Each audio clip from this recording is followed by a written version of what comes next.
지난주 오전에는 불쌍한 내 딸들이라는 제목으로 예레미야 46장 말씀을 선포했었습니다. 한 주간도 내 삶에 하나님을 찾는 마음이 불쌍한 딸이 아버지를 찾듯이 열심히 찾으셨는지요. 오늘은 수치를 벗고 긍휼을 입자라는 제목으로 예레미야 47장과 48장에 하나님의 계시를 선포하고자 합니다. 다 함께 따라하겠습니다. 수치를 벗고 긍휼을 입자. 사실은 제가 그냥 제목을 수치를 벗자 이렇게만 하려고 했는데 대안적인 면에서 긍휼을 입자라는 말도 넣었습니다. 간단하게 따라해 보실까요? 한 번 더. 수치를 벗자. 질문하겠습니다. 우리의 수치는 무엇입니까? 우리의 수치가 뭘까요? 예배당 자주 옮기는 거, 이게 수치일까요? 플라스틱 의자에 앉아있는 폼 안 나는 예배 의자, 저게 수치일까요? 냄새나는 화장실, 그게 수치입니까? 가난한 게 수치인가요? 가방끈이 짧은 게 우리의 수치일 수 있습니까? 상대적으로 미모가 좀 떨어진다고 그게 수치가 될 수 있을까요? 그런데 우리는 왜 그걸 수치스럽게 여길까요? 조금 허름한 차가 수치가 됩니까? 여러분, 그것들이 수치라면은 정말 수치를 모르고 있는 것이죠. 여러분, 그 수치를 어떻게 가릴 수 있겠습니까? 그것을 쟁취하고 나면 가려질까요? 정말 사람의 수치를 가릴 수 있는 것이 무엇인지 우리가 생각해 보길 바랍니다. 우리 몸의 수치는 무엇일까요? 벌거벗음이 수치겠죠. 옷은 우리의 그 벌거벗음의 수치를 가려주는 도구에 불과한 것이죠. 옷이 아무리 좋아도 그 사람의 진정한 수치를 가려준 건 또 아니에요. 그 옷이 가리고 있을 뿐이지 그 수치를 소멸해 준 건 아니거든요. 부끄러움을 가리는 도구에 불과한 것입니다. 여러분, 진짜 옷을 입었으면 그럼 안 부끄럽습니까, 여러분?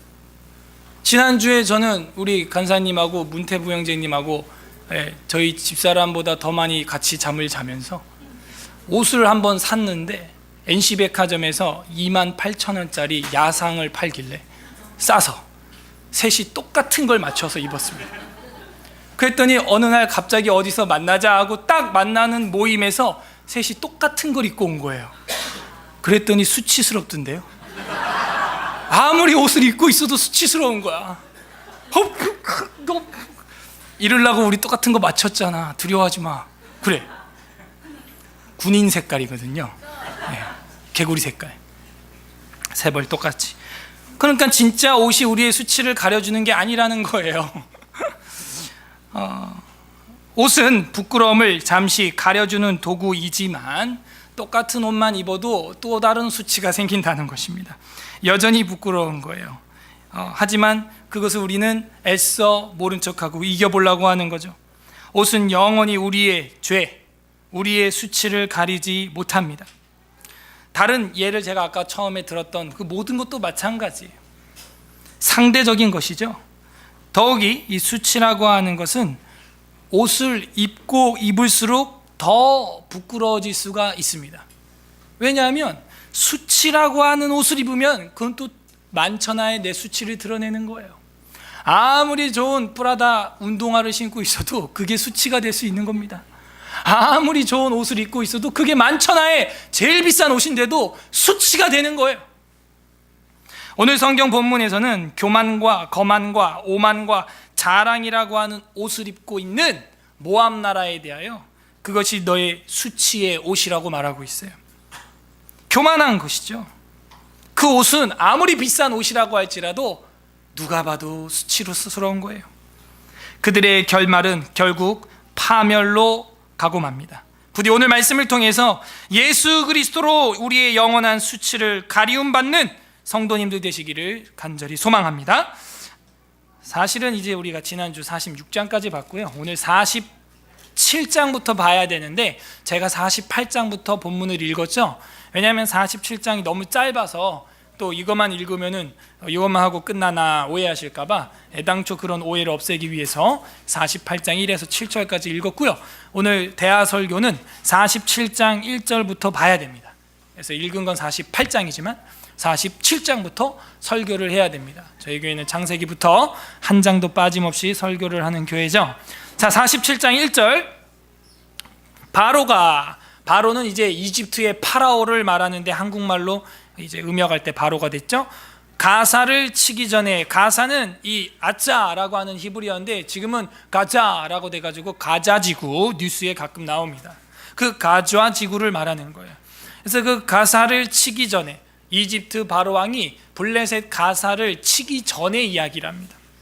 그렇다면 무슨 말이에요? 훗날은 친다는 얘기죠. 치기 전에 블레셋 사람에 대하여 선지자 예레미야에게 임한 여호와의 말씀이라. 자, 47장은 짧은데 이 47장은 어떤 나라에 대한 이야기인가요? 그럼 블레셋 나라 사람 중에서 여러분이 잘 알고 있는 유명한 용사가 누가 있어요? 골리앗이라고 하는 사람이 이 블레셋 출신이죠. 이건 뭘 보여주고 있어요? 유다와 대대로 원수 국가였던 나라에 대해서 하나님이 예언한다는, 남유다와 대대로 원수지간인 국가, 그것이 바로 골리앗의 나라였던 블레셋이죠. 다윗 시대부터 원수 집안이었어요. 그 국가에 대해서 하나님이 할 말이 있으시답니다. 참 오래 참으셨죠. 47장 2절에 보게 되면 여호와께서 이와 같이 말씀하시되, 보라, 물이 북쪽에서 일어나 물결치는 시내를 이루어 그 땅과 그 중에 있는 모든 성과 그 성읍과 거기에 사는 자들을 휩쓸리니. 자, 북쪽 밑줄 딱 쳐놓고 이 예레미야 1장 몇 절일까요? 한번 1장에 가면 이제 나오는데 13절, 예레미야 1장 13절 이렇게 연결을 해두세요. 예레미야 1장부터 진작에 얘기하셨습니다. 하나님이 북쪽으로부터 기울어진 끓는 가마가 하나 있는데 기억나세요? 예, 그거예요. 그 재앙은 어떤 나라를 말해요?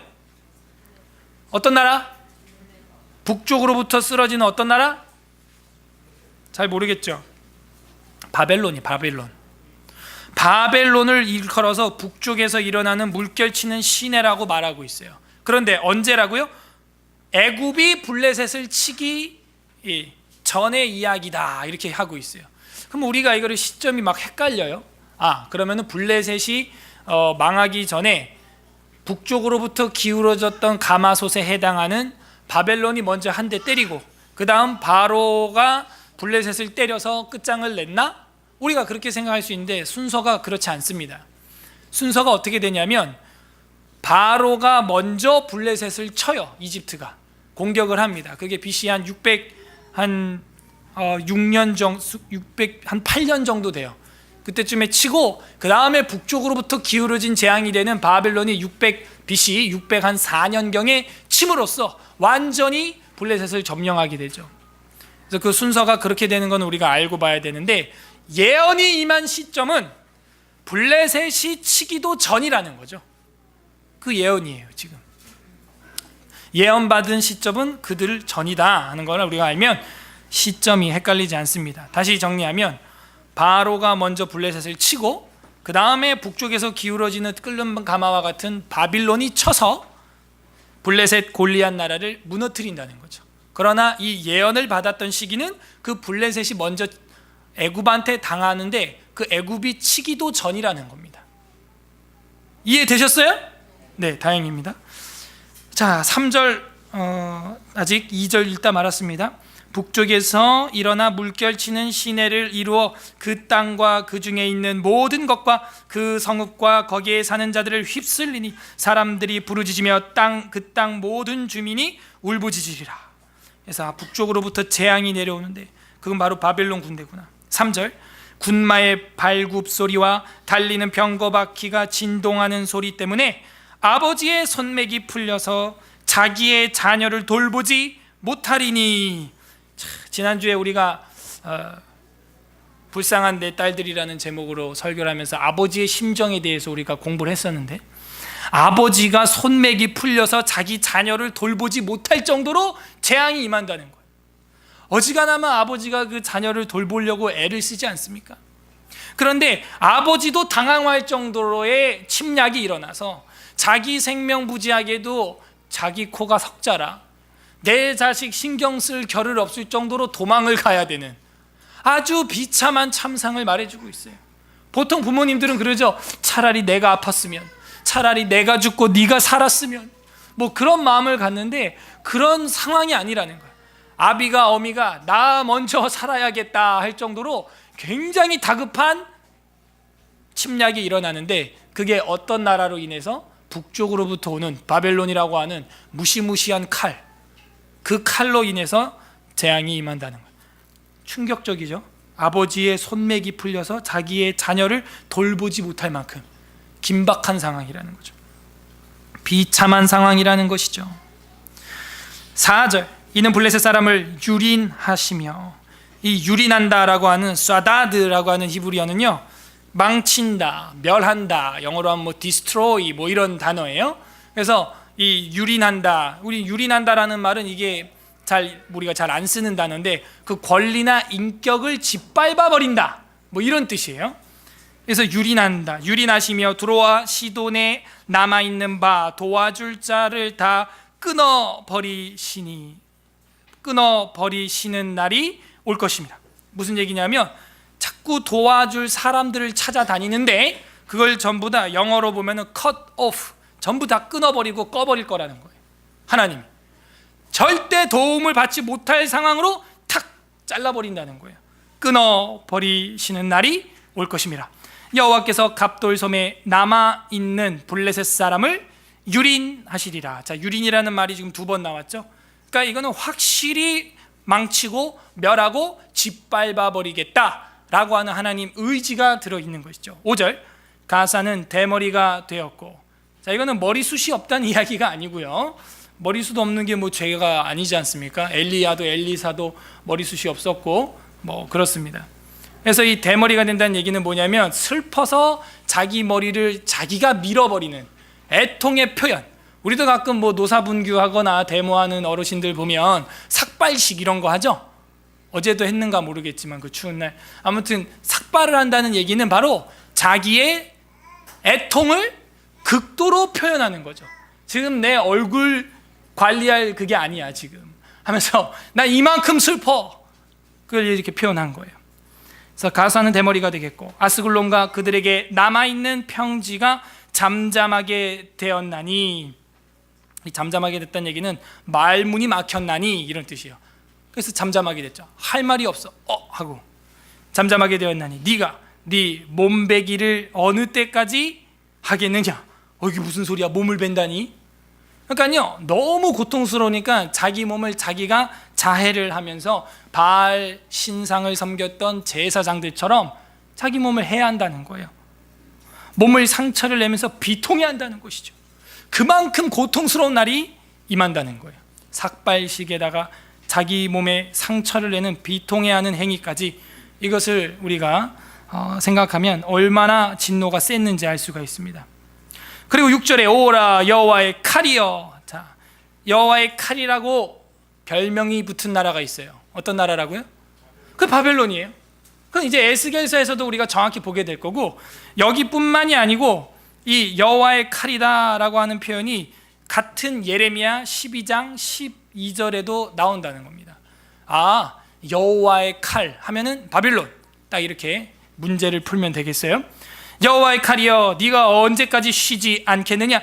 내 칼집이 들어가서 가만히 좀 있어라 이 나라야 할 정도로 고통이 임한다는 것이죠. 제가 재미있는 거는 이 5절 6절을 이렇게 읽으면서 대머리 되었고 남아있는 잠잠하게 내 몸베기를 여호와의 칼이여 쉬지 않게 했느냐. 내 칼집이여 칼집에 들어가서 가만히 쉴지어다. 이 모든 단어가 여성형으로 되어 있어요. 그래서 제가 이걸 보면서 지난주에 불쌍한 내 딸들, 누구 보고 딸이라 그랬어요? 지난주에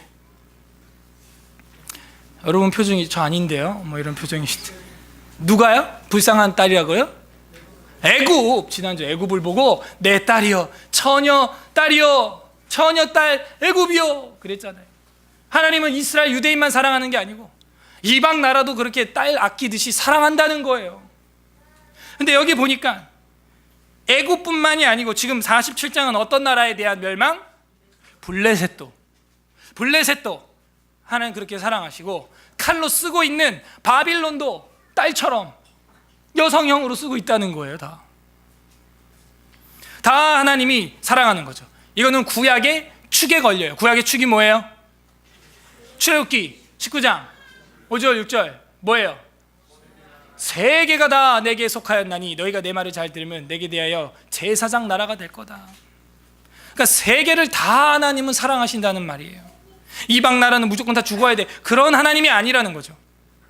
자, 마지막 7절 다 같이 읽어보세요. 시작. 여호와께서 이를 명하셨은즉 어떻게 잠잠하며 쉬겠느냐. 아스글론과 해변을 치려하여 그가 정하셨느니라 하리라. 그러니까 아스글론, 아스돈, 가사, 에그론, 이 모든 도시 이름은 바벨론이 아니라 블레셋의 도시 이름이에요. 골리앗 나라의 도시 이름이란 말이죠. 그 한 도시 한 도시 다 하나님이 이름을 불러가면서 내 딸들아 회개하고 돌아와야지 하는 말이 여기 감춰 있는 거예요. 48장은 우리가 아까 읽었습니다. 어떤 나라에 대한 멸망을 이야기하고 있는 것 같아요? 1절에 보니까 모압, 정확하게 보이죠? 모압에 관한 것이라. 모압은 오늘날 요르단에 해당하는 나라입니다. 그 페트라라고 하고 있는 그 관광지가 있는 곳이죠. 그래서 이 모압에 관한 것이라 만군의 여호와 이스라엘의 하나님께서 이와 같이 말씀하시되 오라 느보여 그가 유린당하였도다. 또 유린이 나왔어. 이 유린이라는 말은 망치다, 멸하다, 짓밟다, 권리나 인격을 짓밟아 버린다, 이런 뜻이에요. 모압은 또 무슨 죄가 있는가 살펴보면요, 이 모압은요 블레셋보다 더 오래된 이스라엘의 원수 국가입니다. 그래서 이 언제부터 원수였냐면은 모세 때부터 원수였어요. 다윗이 아니라 모세 때부터. 모세가 출애굽을 해가지고 우리처럼 이렇게 여기저기 광야 생활할 때 못 가 하고 길을 탁 막았던 적 있죠. 민수기 22장과 23장과 24장에 나와 있어요. 그래서 못 가 하고 길을 막으면서 괴롭혔던 그런 나라, 시딤 모압 기억나세요? 우상숭배까지 하게 만들어가지고 말이죠, 24,000명이나 죽었었잖아요. 그런 나라가 모압, 이런 모압이에요. 그리고 모압이 어떻게 태어났습니까? 좀 민망한 이야기지만 롯이 말이에요, 술 먹고 해롱해롱 이러고 있으니까 딸들이 들어와가지고 근친상간으로 낳은 첫째 아들이 모압이고 둘째가 암몬 족속이 되는 거예요. 지금의 암만 나라입니다. 지금 현재도 있죠, 세계사에. 저기 이스라엘 동쪽, 북동쪽이 암만이라고 하는 나라가 지금도 있잖아요. 그래갖고 예루살렘 총회에 들어오지 못하는 부끄러운 나라로 그렇게 되어 있는 나라였는데도 하나님은 그 나라 속에서 롯이 아니고 룻이라고 하는 여인을 택해서 다윗의 가문을 일으켰잖아요. 그죠? 그게 성경책 뭐예요? 룻기, 사사기 이런 데 나온단 말이에요. 그런데 이것들이 겸손하지 못하고 다시 교만해진 거예요. 1절 보세요. 모압에 관한 것이라 만군의 여호와 이스라엘의 하나님께서 이와 같이 말씀하시되 오라 느보여. 느보는 모세가 죽었다고 하는 죽었는지 시체를 발견하지 못했더라 이렇게 써있기 때문에 승천을 했는지 모르겠지만 죽었다라고 표현이 되어 있습니다. 어쨌든 그 느보여, 그 느보산입니다. 그가 유린당하였도다. 제일 너네가 신비스럽게 여기는 그 산, 거기가 파멸될 거야. 너네가 그렇게 애지중지하는 그 산 진멸당할 것이다 하는 것이죠. 유린당하였도다. 기럇다임의 수치, 동그라미 수치를 당하여 점령되었고, 이 수치스러운 조상을 갖고 있는 수치스러운 모압이 은혜를, 긍휼을 입었음에도 수치를 모르는 거예요. 여러분, 우리의 수치는 무엇입니까? 이런 걸 은혜를 모르는 게 수치죠. 가난한 게 수치인가요? 플라스틱 의자에 앉는 게 수치인가요? 예배당 여러 번 옮기는 게 수치인가요? 그런 게 수치가 아니라고요. 수치를 당하여 점령되었고 미스갑이 수치를 당하여 파괴되었어요. 2번 나왔어요. 수치. 2절 모압의 찬송 소리가 없어졌도다. 헤스본은 암몬 땅입니다. 형제 국가인데 모압과 암몬은 형제 국가에서 와가지고 너를 이제 해친다는 거예요. 헤스본에서 무리가 그를 해하려고 악을 도모하고 이르기를 와서 그를 끌어서 나라를 이루지 못하게 하자 하는도다. 만맨이여 너도 조용하게 되리니. 이 만맨이라고 하는 것도 역시 모압의 도시 이름이. 조용하게 되리니 칼이 너를 뒤쫓아 가리라. 3절 호로나임에서, 아무튼 모르는 지명 나오면 다 그냥 모압 도시인 줄 아시면 됩니다. 네. 호로나임에서 부르짖는 소리여 황폐와 큰 파멸이로다. 모압이 멸망을 당하여 그 어린 이들이 부르짖음이 들리는도다. 제일 끔찍한 게 어린아이들까지 살육당하는 모습, 아이들까지 고함을 치면서 그 고통을 호소하는 소리, 그게 나라의 제일 처참한 비극이에요. 비극. 어른들, 남자들만, 군인들만 데려가는 게 아니고 여자와 아이들까지 희롱하고 유린하는 것, 제일 큰 나라의 비극 소리죠. 그게 들린대요. 5절, 그들이 루이드 언덕으로 올라가면서 울고 호로나임 내리막길에서 파멸의 고통스러운 울부짖음을 듣는도다. 6절, 도망하여 네 생명을 구원하여 광야의 노간주 나무같이 될지어다. 노간주 나무 밑줄, 이거 수치스러운 나무야. 이 나무 어떤 나무냐? 껍질이 없어.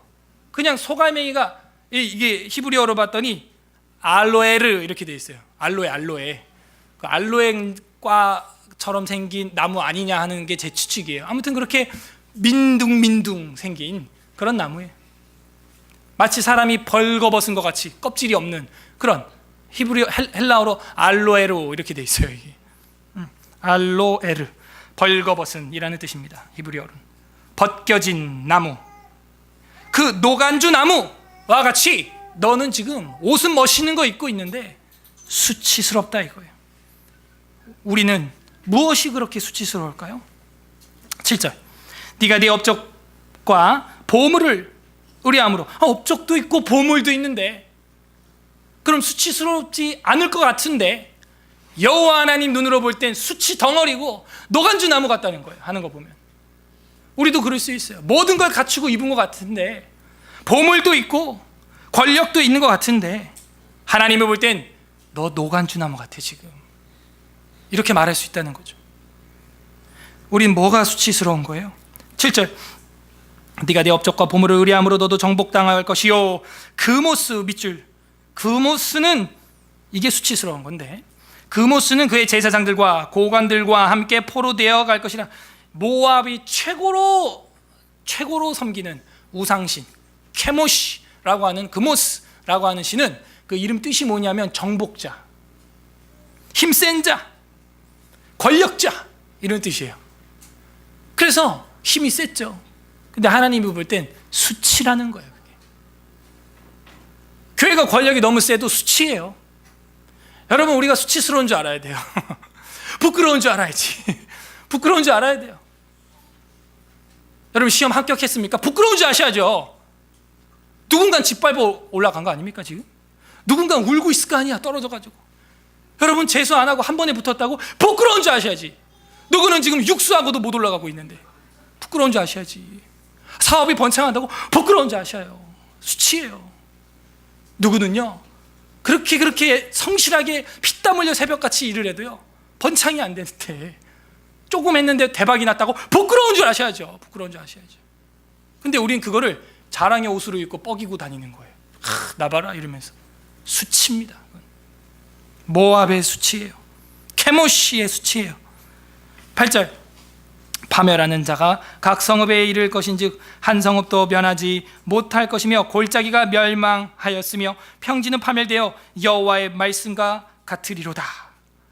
그러니까 이제 파멸의 날이 이르렀다는 거예요. 9절, 모압의 날개를 주어 나라 피하게 하라. 그 성읍들이 황폐하여 거기에 사는 자가 없으리로다. 도망가게 해봐라. 날개까지 달아줘봐라. 이런 얘기예요. 10절, 여호와의 일을 게을리하는 자는 저주를 받을 것이요. 이게 수치예요.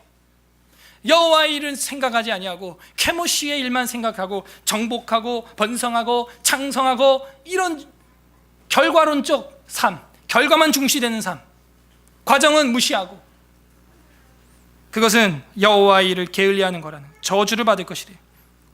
자기 칼을 금하여 피를 흘리지 아니하는 자도 저주를 받을 것이리다. 목회가 잘 되는 것 같아요. 저희 교회 부끄러운 줄 알아야죠. 어떤 목사님네는 막 온 친척 가족들 다 모여가지고 6년 내내 예배 드리는데 부흥이 안 되고 있단 말이에요. 이 교회도 지금 7년 만에 여기서 개척해서 이제 이사 간다고 그러잖아요. 7년 만에. 부끄러운 줄 아셔야죠. 저희는 4년 만에. 정말 창피한 줄 아셔야죠. 한 게 없잖아 우리가, 그죠? 일주일에 교회 몇 번 와요 여러분? 한 번 올까 말까 하잖아. 부끄러운 줄 아셔야죠. 이 부흥되는 게 이게 부끄러운 거예요. 수치예요, 수치. 자, 제가 제 목회를 돌아볼 때 그렇습니다. 게을리하는데 부흥되면 부끄러운 거예요.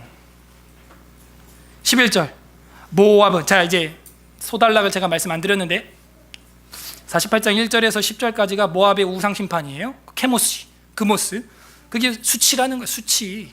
그리고 그 수치는 노간주나무 같다는 것이죠. 알로에르.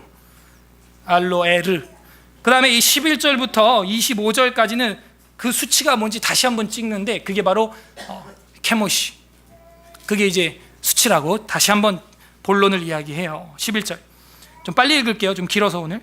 모압은 젊은 시절부터 평안하고 포로도 되지 아니하였으므로 마치 술이 그 찌꺼기 위에 있고 이 그릇에서 저 그릇으로 옮기지 않음 같아서 그 맛이 남아 있고 냄새가 변하지 아니하였도다. 이거 무슨 얘기인지 모르겠어요. 그죠?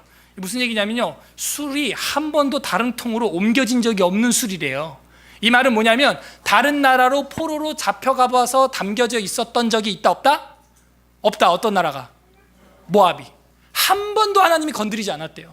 수백 년 동안 한 번도 어느 나라의 속주 국가로 포로로 잡혀가서 이렇게 옮겨진 적이 없대요. 술을 나라 옮기듯이.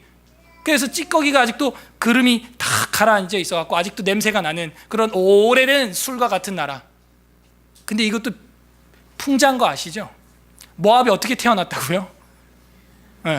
그 아버지가 이거 한잔하고 해롱해롱하다가 딸이랑 말도 안 되게 태어난 나라죠.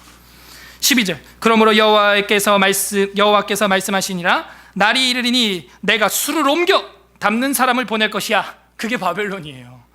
술을 옮겨 담는 사람을 보낼 것이야. 그들이 기울어서 그 그릇을 비게 하고 텅텅 비게 만들어버린다. 그 병들을 부셔버릴 것이다. 이스라엘 집이 베델을 의뢰함으로 수치를 당한 것 같이 모압은 뭘 의지한대요? 그모스를 의지함으로 수치를 당한대. 우리는 뭘 의지해요? 그래야겠죠. 여호와 하나님을 의지해야 될 줄로 믿습니다. 그래야 돼. 다른 거 뻐기고 의지하면 안 돼요. 거기 식당 가서 불 다 켜라 그래요. 왜냐하면 지금 식당에 누가 불을 끈 거야. 이게 연결돼 있거든. 본당이랑 이걸 모르시는 거야. 식당 불 다 켜야 됩니다. 그건 수치가 아니에요. 이런 건 수치가 아닙니다. 모를 수도 있죠. 진짜 수치는 베델을 의지하고 그모스를 의지하는 거예요.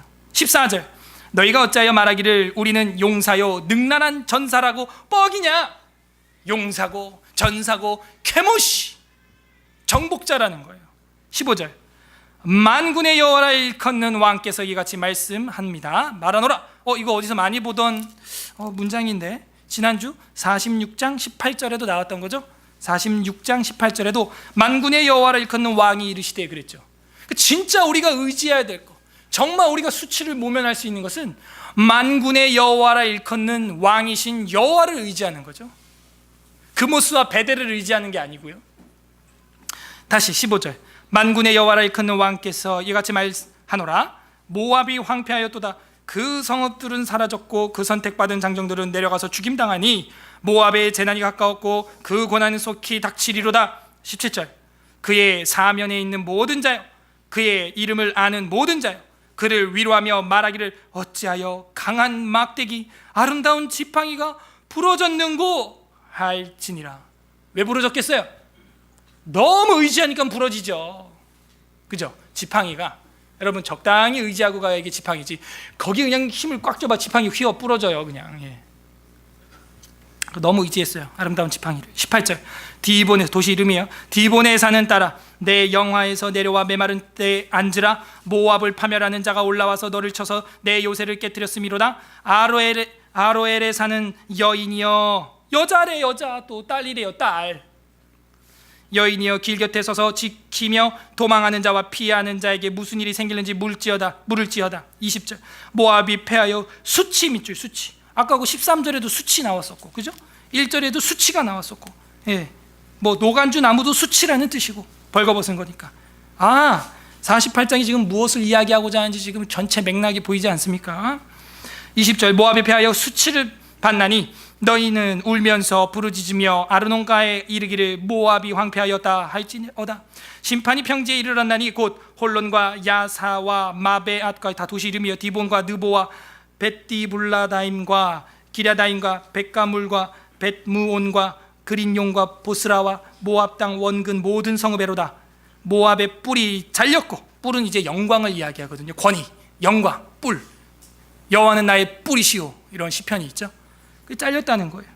뿔이 잘렸고 그 팔이 부러졌도다. 여호와의 말씀이니라. 자, 26절부터 마지막 절까지는 너네가 왜 무너지는지 이유를 말해주는데, 그 케모시, 정복자라고 하는 그모스를 섬기면서 너무 자랑했다는, 너무 교만했다는 거예요.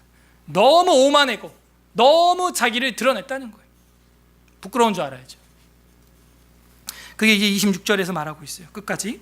모압으로 취하게 할지어다. 다시 술 취하게 할. 이는 그가 여호와에 대하여 교만함이니라. 이 사람이 옷을 입었는데요, 교만이라고 하는 옷을 입었더니 그게 수치가 되었다는 거예요. 그리고 그 사람은 결국 노간주 나무같이 되었다. 그러니까 옷을 입었는데도 수치스러울 때가 있다니까요. 부끄러울 때가 있는 거예요. 비싼 옷일수록 더 수치스러울 때가 있어요. 교만의 옷을 입었을 때예요. 교만함이라. 그가 그 토한 것으로 뒹굴므로 조롱거리가 되리로다. 네가 이스라엘을 조롱하지 아니하였느냐? 그가 도둑 가운데서 발견되었느냐? 네가 그를 말할 때마다 내 머리를 흔드는도다. 모압 주민들아, 너희는 성읍을 떠나 바위 사이에 살지어다.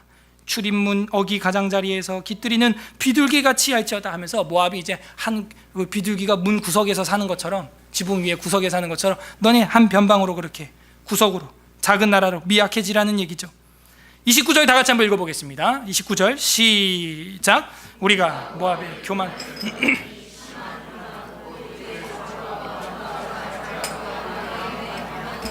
몇 번이나 나오죠. 교만을 드러나니, 심히 교만은 그의 자고와 자기를 스스로 높이는 거죠. 오만과 자랑과 그의 마음에 거만이로다. 옆에다가 잠언 16장 18절. 잠언 16장 18절에는 뭐라고 해요? 교만과 거만은 넘어지와 패망의 앞잡이라는 거예요. 망하려고 작정한 거예요. 내가 이 정도면 목회 잘하지, 내가 이 정도면 잘 섬겼지, 그 수치인 줄 아셔야죠. 30절 여호와의 말씀이니라. 내가 그의 노여함에 허탄함을 아노니 그가 자랑하여도 아무것도 성취하지 못하였도다. 31절 그러므로 내가 모압을 위하여 울며 온 모압을 위하여 부르짖으리니 무리가 길 헤레스 사람을 위하여 신음하리로다. 모압 도시. 32절 신마의 포도나무여, 너의 가지가 바다를 넘어 야셀 바다까지 뻗었더니 너의 여름과일 포도 수확을 탈취하는 자가 나타났으니 내가 너를 위하여 울기를 야셀이 우는 것보다 더하리로다. 이제 이스라엘 쪽 지방, 중동 지방은 여름이 마지막 과일 재배이기 때문에, 수확이기 때문에 이제 마지막 수확물까지 뺏긴다는 얘기죠. 33절 기쁨의 환희가 옥토와 모압 땅에서 빼앗겼도다.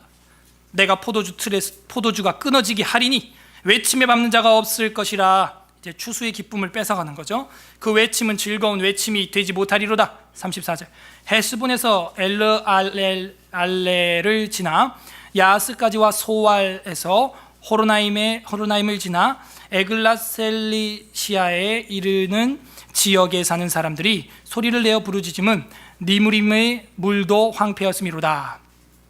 35절 여호와의 말씀이라. 모압 산당에서 제사하며, 그무스한테 제사했겠죠. 그 신들에게 분향하는 자는 내가 끊어버리리로다. 이게 이제 교만이랑 연결되어 있는 거예요. 그게 이제 수치라는 거죠.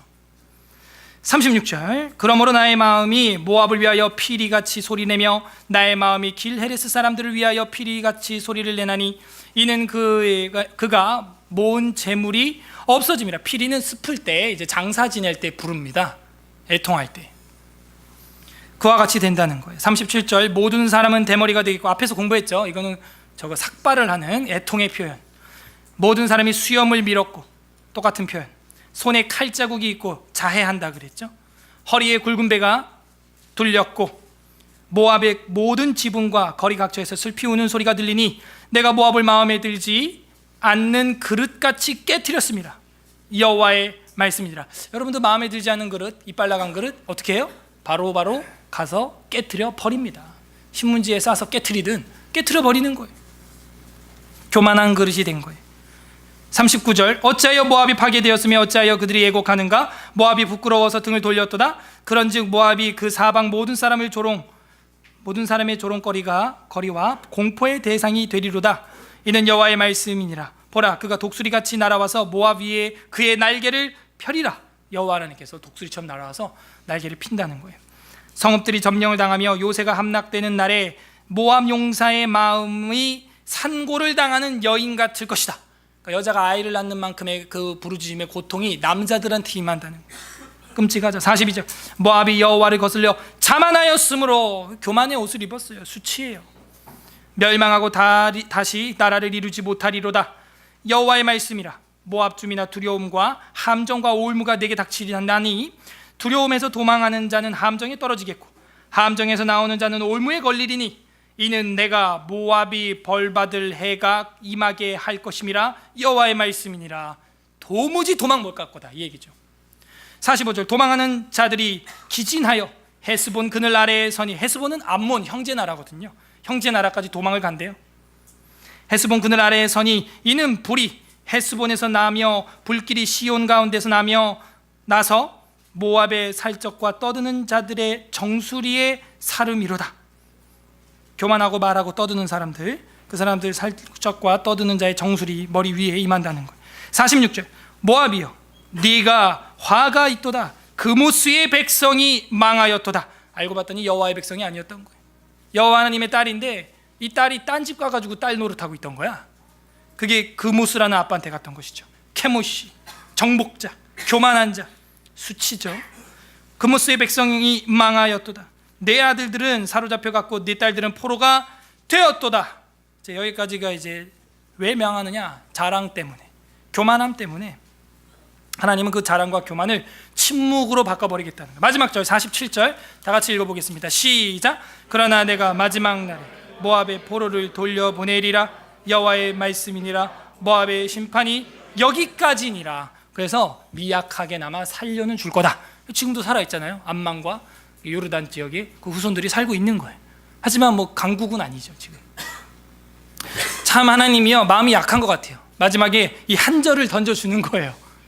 그러나 마지막 날에 모압이 포로로 돌려보내지고 회복은 조금 될 거다. 구원의 길을 열어주십니다. 모압 사람들에게도 복음이 들어가죠. 예수 그리스도로 말미암아 그 지역에 파다하게 소문이 나게 되죠. 구원의 문을 열어주는 거예요. 마치 룻이라고 하는 여인에게 다윗의 증조모가 될 수 있는 영광을 주신 것처럼 그렇게 우리 아버지는 자비로운 분이라는 거죠. 근데 우리 아들들은 수치를 모르고 있다는 거예요. 모압은 모세 시대부터 이스라엘과 원수 역할을 했던 아주 오래된 원수 국가입니다. 그들은 교만과 거만의 옷을 입고 있었고 결국에는 그것이 자신들의 수치, 부끄러움이 되었고 노간주 나무가 된 거예요. 그래서 하나님 앞에 재앙을 받게 되는 것이었죠. 정리하겠습니다. 가장 오래된 적국 중에 하나인 블레셋, 그 아버지의 손맥이 풀려서 자기 자녀를 돌보지 못할 만큼 비참하게 멸망할 것을 선고받았어요. 더 오래된 적국이었던 교만과 오만과 자랑의 값을 주고 수치를 옷으로 입었던 모압, 노간주 나무처럼 벌게벗겨져서 그모스와 함께 수치스럽게 징계를 받을 것을 선고받았습니다. 높이 올라갈수록 추락할 때 강도는 더 세지는 거예요. 높이 올라갈수록 추락할 때 파괴는 더 크게 일어나는 겁니다. 우리는 교회를 다니는 것과 복음을 전하는 것을 부끄러워하고 있지는 않습니까? 정말 그걸 수치로 여기고 있는 거 아니에요? 밥 먹을 때 기도하는 거 부끄러워하고 있는 거 아니에요? 나가서 나 교회 다니는 거, 주일날 교회 가야 되는 거, 친구들이랑 같이 등산 못 가는 걸 부끄럽게 여기고 있습니까 혹시? 복음과 그리스도를 부끄럽게 여기고 있는 거 아니에요? 내가 집사인 거, 내가 교회 다니는 리더인 거 그거 가리고 있지 않아요?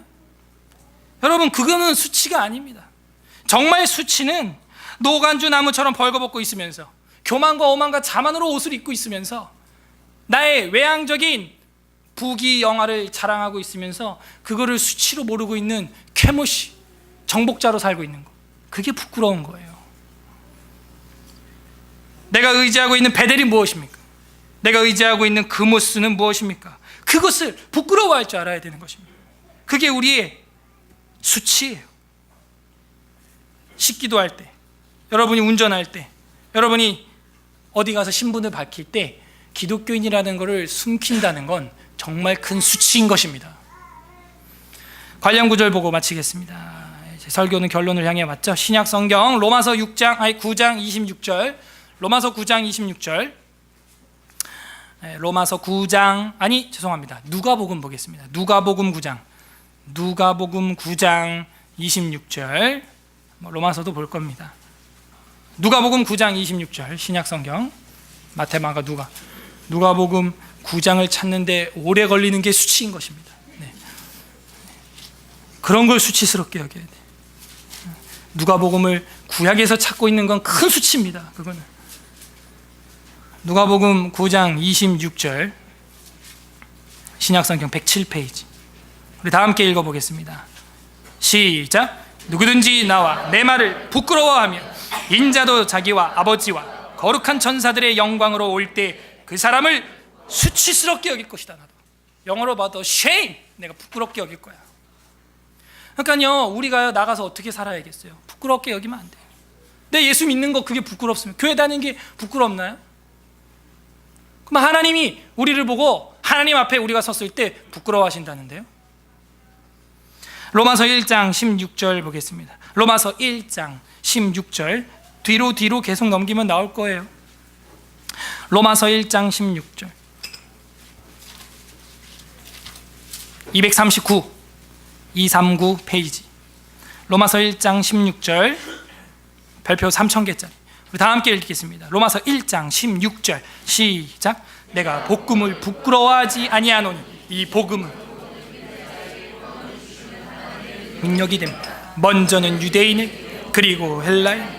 내가 복음을 부끄러워하지 아니하노니. 어떤 사람은 복음을 부끄럽게 수치스럽게 여긴다. 절대 전도 안 해요. 절대 예수 안 전합니다. 그거는 내가 복음을 부끄러워하고 있는 거랑 뭐가 다른 거죠? 부끄러워하지 않고 자랑스럽게 여긴다면 황제 앞에서 전했던 바울처럼 누구 앞에서라도 복음을 전할 거예요. 전할 겁니다. 제가 청와대 왔다 갔다 하는 목사님들 존경하거나 그러진 않습니다만, 그래도 요번에 왔다 갔다 하신 김장한 극동방송 김장한 목사님 같은 경우 제가 이렇게 들어보니까 그래도 그 박근혜 대통령 카카를 만나서 자기가 힘내라 파이팅 이런 얘기만 한 게 아니고 하나님 의지하십시오. 하나님 믿어야 됩니다. 이거 어떻게 헤쳐나갈 겁니까? 사람 믿지 마세요. 하나님 의지하세요라고 직언을 했다는 거예요. 오늘 아침에 생방송으로 제가 들었어요. 대단한 것 같아요. 그렇게 말할 줄 알아야 돼요. 그게 선지자예요. 바른 말 해야 됩니다. 사람 의지하지 말아요. 그거는 수치스러운 거예요. 하나님 의지하세요. 복음을 의지하세요. 이렇게 말을 해야죠. 수치스러운 일은 이런 겁니다. 같은 장 26절에 보게 되면 로마서 26절 1장 26절 제가 읽어볼 텐데요, 32절까지 읽을 테니까 뭐가 수치스러운 건지 한번 체크해 보세요. 1장 26절 이 때문에 하나님께서 그들을 부끄러운 욕심이 부끄러운 수치예요. 내버려 두셨으니 곧 그들이 여자들로 순리대로 쓸 것을 바꿔서 영리로 썼다. 동성연애를 이야기하는 겁니다. 그 부끄러운 줄 알아야지. 27절부터 쫙 목록이 나옵니다. 그와 같이 남자들도 순리대로 여자 쓰기를 버리고 서로 향하여 음욕이 부리듯하며 남자가 남자와 더불어서 부끄러운 일을 행하여 그들의 그릇됨에 상당한 보응을 그들 자신이 받았느니라. 또한 그들의 마음에 하나님 두기를 싫어하며 하나님께서 그들을 그 상실한 마음대로 내버려 두사 합당하지 못한 일을 하게 하셨으니 곧 모든 불의, 추악, 탐욕, 악의가 가득한 자요, 시기, 살인, 분쟁, 사기, 악독이 가득한 자요, 뒤에서 수군수군하는 자요. 이게 수치스러운 거예요. 비방하는 자요, 하나님께서 미워하신 자요, 능욕하는 자요, 교만한 자요, 자랑하는 자요, 악을 도모하는 자요, 부모를 거역하는 자요. 그게 수치예요. 우매한 자요, 배약한 자요, 무정한 자요. 점점 정이 식어져 가죠. 무자비한 자라. 그들이 이 같은 일을 행하는 자는 사형에 해당한다고 하나님께서 정하심을 알고도 자기들만 행할 뿐 아니라 또한 그런 일을 행하는 자들을 옳다 하느니라. 수치스러운 줄 알아야죠. 바울은 복음을 절대로 부끄러워하지 않았습니다. 빌립보서 1장 20절에도 나의 간절한 기대와 소망을 따라 아무 일에든지 부끄러워하지 아니하고 지금도 전과 같이 온전히 담대하여 살든지 죽든지 내 몸에서 그리스도가 존귀하게 되게 하려 함이니. 전혀 부끄러워하지 않았어요. 죽든지 살든지 부끄러움이 없는 당당한 일꾼이 되어야 됩니다. 디모데후서 2장 15절 다 같이 펼쳐보시죠. 디모데후서 2장 15절, 디모데후서 2장 15절, 344페이지, 345페이지, 345페이지. 디모데후서 2장 15절 다 같이 읽습니다. 시작. 너는 진리의 말씀을 옳게 분별하며 부끄러울 것이 없는 일꾼으로 인정된 자로 자신을 하나님 앞에 드리기를 힘써라 하는 거예요. 부끄러움 없는 일꾼으로 하나님 앞에 드리기를 힘쓰라는 거예요. 망령되고 헛된 말을 버리라. 그들은 경건하지 아니하며 점점 나아가니라. 교회 안에서도요, 망령된 말, 헛된 말, 그거는 악성 종양이 퍼져감과 같은데 그들 중에 후메네오와 빌레도가 있느니라. 이런 말이 나오는 거예요. 뒤에 뭐가 부끄러운지 우리는 알아야 됩니다. 그리고 어떻게 우리가 부끄러움 없는 일꾼으로 살아가는지 지침을 보여주고 있는 거예요. 우리의 언행심사부터 바꾸라는 거예요. 말다툼부터 피하라는 거예요. 그 윗절에 보게 되면 문맥의 흐름이 그렇습니다. 그리고 우리는 이제 부끄러움을 가리기 위해서는 그렇게 비싼 옷을 입는 게 아니고 신발을 신는 게 아니고요, 그리스도로 옷 입어야 되는 것입니다. 예수 그리스도로 옷 입으면 부끄러움을 면할 줄로 믿습니다. 그것이 이제 복음이에요. 요한계시록 3장 18절 한번 펼쳐보세요. 마지막 책 요한계시록 3장 18절, 마지막 책 403페이지 요한계시록 3장 18절 다 함께 읽어보겠습니다. 시작. 내가 너를 원하노니 내게서 불로 연단한 금을 사서 부요하게 하고 흰 옷을 사서 입어 벌거벗은 수치를 보이지 않게 하고 안약을 사서 눈에 발라 보게 하라. 눈이 좀 바뀌어야 돼. 뭐가 부끄러운지 못 보고 있는 것 같아. 자, 안약을 사서 눈에 좀 발라라. 이 라오디게아 교인들아, 그 동네는 안약이 유명합니다. 그리고 온천이 유명한데 뜨뜻미지근해 토해내치겠다, 그런 말이 나오는 거죠. 라오디게아 교회를 향하여. 그러면서 뭐라 그래요? 흰 옷을 사서 입어 벌거벗은 수치를 보이지 않게 좀 해라. 그래서 그 흰 옷은요, 성도들이 입는 세마포 에봇을 이야기하는 것인데 부끄러움을 가리는 옷이에요. 배옷인 것이죠. 그 옷을 입으라는 거예요. 수치를 가리라는 것입니다. 16장 15절 요한계시록 16장 15절 이제 두 절만 더 보면 끝나요. 16장 15절 다 같이 읽어보겠습니다. 시작. 보라, 내가 도둑같이 오리니 누구든지 깨어 자기 옷을 지켜 벌거벗고 다니지 아니하며 자기의 부끄러움을 보이지 아니하는 자는 복이. 그 옷을 입으란 말이야. 그 옷을 그리스도로 옷 입으란 말이야. 벌거벗고 다니지 말란 말이야. 나 벌거벗은 적 없는데요, 나 옷 입고 있는데요. 아니야, 네 속사람은 지금 수치스러워. 왜 죄의 가리움을 받지 못하였느냐 하는 것이죠. 자, 마지막 로마서로 다시 갑니다. 10장 11절 오늘의 마지막 성경 구절입니다. 로마서 10장 11절 로마서 10장 11절 열심히 찾으면 성경 찾는 실력이 늘겠죠? 로마서 10장 11절 253 페이지 10장 11절 우리 다 같이 읽겠습니다. 시작. 성경에 이르되 누구든지 그를 믿는 자는 부끄러움을 당하지 아니하리라 하니. 여기서 그를은 예수 그리스도를 말하는 거예요. 누구든지 그를 믿는 자는 부끄러움을 당하지 않을 거라고 성경에 써 있지 않느냐, 그런 이야기를 하는 겁니다. 우리 모두 예수 그리스도로 옷 입어서 그 성경 말씀대로 옷 입어서 부끄러움을 면하기를 바랍니다. 수치를 면하기를 바라요. 웨스트민스터 신앙고백서 18장 1항에 보게 되면은 은혜와 구원의 확신이라고 하는 교리가 있습니다. 18장 1항. 자, 한번 읽어볼게요. 은혜와 구원의 확신. 뭐 따라하면 또 감사하고. 은혜와 구원의 확신인데요, 위선자나 그 밖에 중생하지 못한 사람들은 자신들이 하나님의 은총과 구원의 상태에 있는 줄로 알고서 거짓된 소망과 육적인 억측으로 헛되게 자기 자신을 속일 수 있으나, 이게 교만으로 옷 입는 거예요. 지금 수치로 옷 입는 거죠. 그들이 가지고 있는 소망은 사라질 것이다. 그러나 주 예수를 참으로 믿고 신실한 마음으로 그를 사랑하며 그 앞에서 모든 선한 양심을 따라서 힘써 행하는 그러한 사람들은 이 세상에서 그들이 은혜의 상태에 있다는 것을 확신할 수 있으며 하나님의 영광의 소망 중에서 즐거워할 수가 있다. 이 소망은 결코 그들을 부끄럽게 하지 않을 것이다. 아멘. 따라하세요. 이 소망은 결코 그들을 부끄럽게 하지 않을 것이다. 아멘. 이게 은혜와 구원의 확신이라는 거예요. 그 그리스도로 옷 입는 자들은 수치를 가리움을 받는다는 거죠. 여기 어떤 하나님 마음이 있나요? 오늘 예레미야 47, 48장에 이 블레셋과 모압을 향해서 외치는 그 하나님 마음이 어떤 것인 것 같습니까? 다 죽여버릴 거야, 그건 같아요? 마지막 절을 보세요. 그거였는가? 그게 아니거든요. 딸을 향한 아버지의 마음을 살펴보세요. 그게 아버지 마음이겠습니까? 온 세상 열방을 자기 친자식처럼 사랑하는 마음, 수치를 가려주고 싶어하는 하나님 아버지, 그 마음이 오늘 성경 본문에 들어있는 하나님의 마음. 지난주 암송 구절 외우시고 있나요? 히브리서 12장 6절 외웠나요? 외워보세요. 시작. 주께서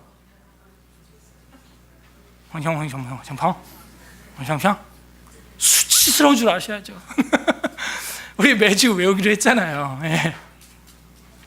제가 수치스러웠어요. 오늘 차 안에서 오는데 아론이하고 한나 그걸 다 외우더라고. 수치스러워 진짜. 목사가 아빠가 저는 한 단어 틀리고 말이에요. 막 수치스러워. 이런 걸 수치로 알아야 돼요. 그 카드 제작할 때 그 수백만 원 들여서 그 연초에 만들어가지고 깡통 하나씩 다 들고 가셨잖아요, 여러분. 그죠? 왜 안 외워요? 그게 수치예요. 주께서 그 사랑하시는 자를 징계하시고 그가 받으시는 아들마다 다 어떻게 한대요? 채찍질 하심이라 하였으니. 누구를 때리고 채찍질 한대요? 누구를? 그 사랑하시는 자를, 자기가 받아들이는 자녀들을 회초리를 때린다는 거예요. 이게 하나님 아버지의 마음이. 적용을 해보세요. 이제는 수치를 벗어야 됩니다. 그리고 긍휼을 입어야 돼요. 예수 그리스도로 옷 입어야 하는 것이죠. 그래야 내 영혼의 겨울에 견딜 수 있을 것입니다. 끝맺습니다. 가장 오래된 적국 중에 하나인 블레셋이 그 아버지의 손맥이 풀려 자녀를 돌보지 못할 정도로의 큰 재앙을 받고, 더 오래된 적국인 모압이 교만과 오만과 자랑의 값을 주고 수치라는 옷을, 그무스라는 옷을 사서 입어 노간주 나무처럼 벌겨벗겨 징계를 받게 되는 장면을 보았습니다. 높이 올라가서 좋은 줄 알았는데 추락할 때 더 많이 망가지는 모습을 보았습니다. 우리는 어떻게 살아야 될까요? 우리 주인님 따라가야겠죠. 우리 주님 예수 그리스도께서는 우리의 수치로 인해서 대신 부끄러움과 조롱과 침뱉음과 십자가에 달려있어요. 우리가 성화라 그러죠. 뭐 이렇게 속옷을 이렇게 둘러놓고 있는데 사실은 십자가에는 홀딱 벗겨 놓은 건데 민망하니까 이렇게 그림에는 이렇게 가려놓은 거예요. 천이나 이런. 저랑 여러분의 그 수치 때문에 우리 예수님이 십자가에서 수치를 직접 당하셨다는 거예요. 아담과 하와는 원래 수치를 몰랐죠. 여러분, 이 수치스럽다라고 하는 이 히브리어를 제가 보니까 히브리어로는 야베시 이렇게 돼 있어요. 이 야베시라고 하는 말은요, 건조하다, 이 마르다, 시들다 이런 뜻이 있거든요. 근데 그게 이제 수치스럽다, 부끄럽다 이런 뜻도 있는 거예요. 인간이 죄를 짓고 나니까 벌거벗은 것을 알고 부끄러웠다는 거예요. 그래서 무화과 나무로 이파리를 만들어서 옷을 입었는데 이게 마르는 거예요. 건조되는 거예요. 점점 이것들이 시드는 거예요. 그러면 다시 부끄러워지는 거죠. 인간들이 만든 옷은 그렇게 낡아져 가는 거예요. 영원히 죄가림을 받지 못하고 수치를 가릴 수가 없는 것이죠. 예수 그리스도께서 대신 침뱉음 당하시고 조롱 당하시고 찔리시고 죽으시고 옷 벗으시고 수치를 다 당하신 거예요. 왜? 저랑 여러분의 속사람의 수치를 대신 치러주기 위해서. 우리는 그 주님의 사랑과 긍휼로 옷 입어야 될 줄로 믿습니다. 자랑과 교만은 오히려 수치에 오신 거예요. 그분의 말씀입니다. 누구든지 자기를 높이는 자는 낮아지고 누구든지 자기를 낮추는 자는 높아지리라. 마태복음 23장 12절의 말씀이에요. 부디 성탄하신 예수 그리스도의 십자가의 사랑의 옷을 입으시는 은혜가 서울에스라교회 모든 성도님들 삶 가운데 이루어지시기를 주님의 이름으로 간절히 소망합니다. 우리의 수치는 무엇입니까? 이 시간 우리 다 함께 한 마음으로 기도하겠습니다.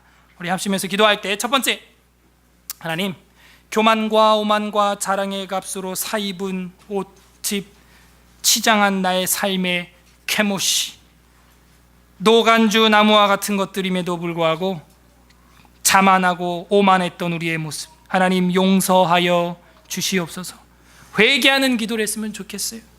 두 번째로는 금오스의 논리로 세상을 살지 않고 정복하고 장악하는 것으로, 힘센 것으로 세상의 공식으로 만들지 않고 오히려 예수님처럼 내려가서 겸손한 사랑의 왕으로 사셨던 예수님을 닮아 자비로 옷 입게 하여 주시옵소서. 두 번째는 그렇게 기도해 주시고, 세 번째로는 이제 우리의 언행 심사 속에서 늘 낮아지는 말들, 겸손한 말들, 수근수근하거나 비방하거나 탐욕의 말들, 그런 것들은 마땅치 않는 것입니다. 이제 우리 언행 심사를 통해서 그리스도의 향기와 그리스도의 편지가 전달될 수 있는 우리의 행동이 되도록, 세 번째는 우리의 실천을 위하여 함께 기도하도록 하겠습니다. 우리 다 함께 말씀을 생각하시면서 기도하시겠습니다. 기도합니다. 하나님 아버지 감사드립니다. 저희들의 말씀을 통하여서